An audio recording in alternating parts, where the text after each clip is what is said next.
Joining us on the show is Ajit Kejha, senior journalist, a pholologist. Also with us is Reni Abraham, senior journalist. Thank you very much, the two of you, for joining us on the show. Ajit, I want to come to you first. Since 2019, Maharashtra has seen 3 governments, 3 chief ministers, 4 deputy chief ministers. It is as complex as it gets. So the battle cannot be bigger than this and more confusing than this when it comes to Maharashtra elections. Absolutely, Shweta. Extremely complex.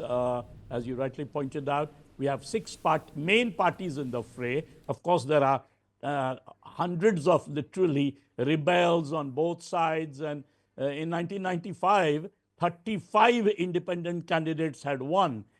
Many people speculate that this time that might happen and then everything goes awry. You don't know which way things are heading. But if you look at it in, let's say, in 3 different ways. One, state assembly elections are always some ways echoes of the Lok Sabha election. So in that, there is a direct fight, obviously, in this election between the NDA, the Mahayuti versus the MVA, Maha Vikas Aghadi. And in that, the clear-cut issues are very simple. Those are, in a way, Hindutva versus the caste survey.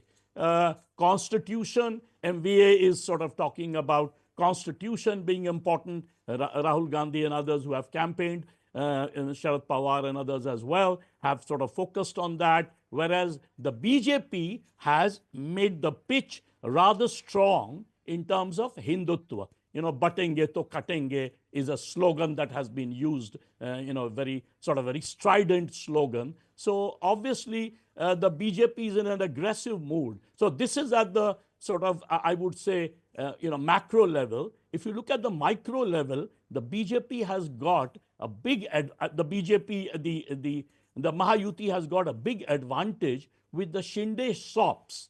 Especially, you heard Fadnavis just now talking of Bhaiyon Behno and Ladali Behna. Now, this Ladali Behna scheme, which is a big hit among the women, although you must remember this has been declared almost at the end of his term, just barely 2 months, 3 months before the election. But fortunately, about 7,500 rupees, most of the women, it seems, have got. So that has given a new bounce to the so-called Mahayuti. In Lok Sabha, of course, Maharashtra, we all know that the MVA did not do very well. The MVA did very well. The Mahayuti, the NDA did not do very well. But remember, even though in terms of seats distribution, the NDA didn't do very well, but the percentage vote was a barely 1% difference. So it's a marginal thing, and the BJP's campaign has been very, very aggressive. So with all these schemes, I think they seem to have restored what seems like what they had lost out during the Lok Sabha. But then, of course, as things are very complex, we have to see what ends up happening. What strikes the voters? What makes the real issue? One issue, of course. Right. Yeah. Let's quickly take that. Let's quickly take that question. From Reni. What really influences the voters? It's going to be a very complex interplay, as Ajit pointed out, of doles, of SOPs, of caste factor that's going to come in, the OBC consolidation, the Maratha reservation, and of course the Ladli Behna that the current government keeps alluding to. Reni, what according to you would be the factors that would be make or break for Mahayuti in Maharashtra? Well, Shweta, I would agree with Ajit insofar as, the strategies at play being worked out by both the NDA and the MVA political formations. What one significantly has to note is it's not just caste, but also community that is going to play a big role in these elections for the state assemblies, the 288 state assemblies of Maharashtra. Now, what we had seen in the Lok Sabha, if we try to incorporate that to analyze the situation currently, it is very clear that even in the Lok Sabha, the BJP, which contested 28 MPs parliamentary constituencies, was able to win only 9.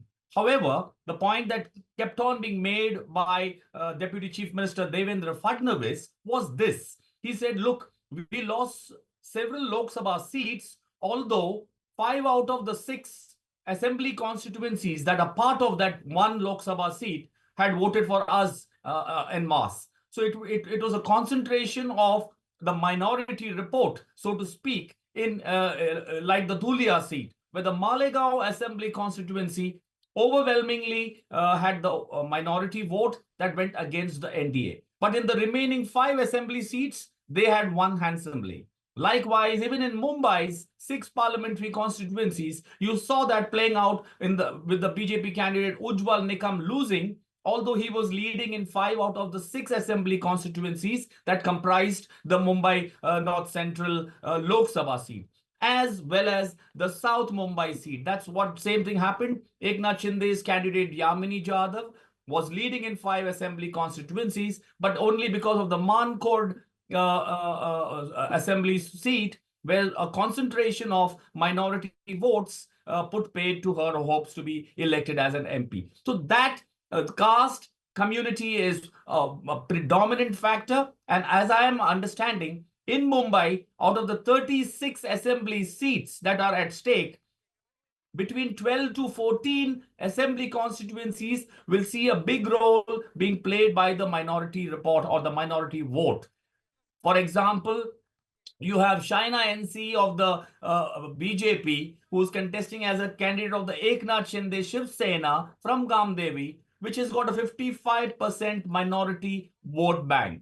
So that tells you exactly how it is poised. In the rest of Maharashtra, if you include it, around 43 such assembly constituencies exist, where the minority vote is going to be a deciding factor, or at least a very strong factor in these current elections. Now, that is as far as the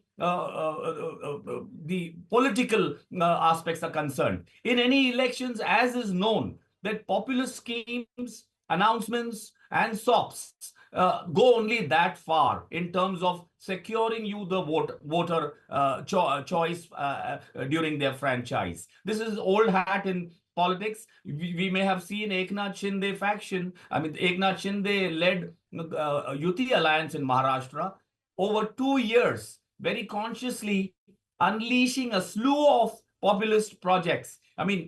500 was the target set when Eknath Shinde became CM, with no less than the Prime Minister of India, Narendra Modi, securing him a hotline to him directly.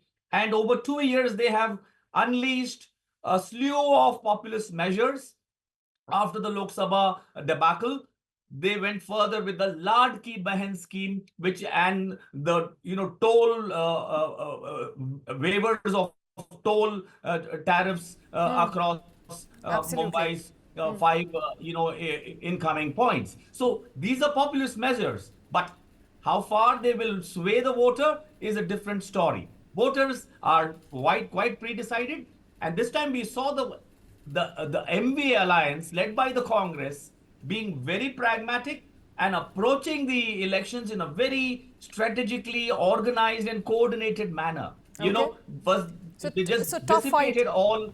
Absolutely. So they're giving a tough fight. Interesting, you mentioned about the doles there, because, fiscal prudence becomes an important subject of conversation in rest of the country, especially in states which are non-BJP ruled states. But in Maharashtra, we've seen exactly the opposite as far as fiscal prudence is concerned. We've seen overspending on doles, at least in the last 2 years. But, moving away for a bit, as voting takes place across the 288 seats in Maharashtra, authorities have also reported a massive crackdown on illegal inducements. Enforcement agencies operating under Election Commission of India have seized over 1,000 crore rupees worth of cash, liquor, drugs, freebies and other illegal items which are linked to the ongoing elections in both Maharashtra as well as Jharkhand. Now, for comparison, during the 2019 Maharashtra Assembly elections, authorities seized 103 crore rupees worth of inducements. In Mumbai's Goregaon East, Dindoshi Assembly constituency, crores of rupees were seized from an Innova car belonging to Eknath Shinde faction. candidate Sanjay Nirupam. The car was intercepted near the Doshi Minister Park Society with a Shinde faction sticker on it. In another incident, large sums of cash were found in possession of the Shiv Sena Shinde faction candidate Prakash Surve in Borivali East Assembly constituency. Officials were seen distributing cash at a shop in the area. Now, the Election Commission team along with the police sealed the shop and workers were also detained. A probe, remember, is already underway against BJP General Secretary Vinod Tawde following claims by the Maha Vikas Aghadi that he tried to distribute cash to influence voters. There are, of course, allegations and counter-allegations of cash for votes. आप सब लोग जानते हैं कि उस क्षेत्र में किस प्रकार के उम्मीदवार हैं, उनका ट्रैक रिकॉर्ड क्या है, उनका बैकग्राउंड क्या है। मुझे लगता है कि मीडिया के सभी बंधु समझदार हैं और उस क्षेत्र में जिस प्रकार के उम्मीदवार, जिस प्रकार की वहां की राजनीति है, ऐसे झूठे आरोप लगाना या ऐसे झूठे हरकतें करना कोई हमें आश्चर्य नहीं होता। विनोद तावड़े जी एक बहुत सीनियर लीडर है। विनोद तावड़े जी को कोई इस प्रकार के झूठे आरोपों से कोई भी भारत की, मुंबई की जनता, महाराष्ट्र की जनता पर गलतफहमी होने का सवाल ही नहीं। माननीय अमित भाई शाह साहब ने भी यही बोला, माननीय देवेंद्र फडणवीस साहब ने यही बोला, माननीय एकनाथ शिंदे साहब ने यही बोला कि चुनाव के नतीजे आने के बाद, महायुति की सत्ता आने के बाद वहां का मुख्यमंत्री महाराष्ट्र का कौन बनेगा, उप मुख्यमंत्री कौन बनेगा, ये महायुति के नेता तय करेंगे। कैश पर वोट के लिए क्या कहेंगे सर? जिस तरह से वीडियो वायरल हुई, विनोद तावड़े पर गंभीर देखिए, ये सब कुछ झूठ है। विनोद तावड़े जी ने कहीं भी पैसे की कैश फॉर वोट करने की कुछ वैसे नहीं था। उनकी एक मीटिंग थी और सभी स्पष्ट रूप से इसके पहले भी उन्होंने भी, भारतीय जनता पार्टी के कई कद्दावर नेताओं ने भी ये स्पष्ट रूप से कहा है कि ऐसा कुछ हुआ नहीं। All right, allegations and counter-allegations. Ajit, you know, we heard all the parties right before elections, especially the Congress side, which continue to level allegations that EC is going soft on Mahayuti and its partners. Now, right before elections last evening, about a couple of hours ago, Vinod Tawde, who was the General Secretary, was found to be in possession, at least those are the allegations, that he was found to be in possession about 5 crore rupees. Now, there are reports suggesting about 1,000 crore rupees worth of inducements have been found. You know, some of these leaders are very senior leaders, Ajit. They are seasoned players and still found to be in possession of such huge amounts of cash. Yeah, absolutely right. In fact, Vinod Tawde is just not a general secretary. He is a potential, he was considered as a potential chief ministerial candidate after Devendra Fadnavis. So, you know, there are lots of stories floating. One story is that it's an internal fight in the BJP. You know, they are trying to basically get him a sort of bad name. So, yeah, this is serious stuff. And forget who is responsible. The very fact that hundreds of crores of cash or 5 crores of cash is floating around during election time goes to prove the big failure that the demonetization scheme has been. So we are back to the pre-demonetization India where, you know, money is thrown around, cash is thrown around. That is what is very shocking. Now, we don't know how much this affects voters. The Vinod Tawde issue is so late in the day. I don't know to what extent, you know, he's as I pointed out, a very, very senior leader. He was a backroom boy. He's an RSS man, not only important in Maharashtra, but he has been handling, elections all around. How come this happened? And right at the time, one day before the election, it has hit. How much will it affect? Very, very difficult to figure out. But the point is, even if it affects 1 or 2% votes, you know, the tight fights are basically around 1 or 2% votes. So it's difficult to gauge at this moment what effect it will have. But obviously, it's not going to help the, the Mahayuti in the election.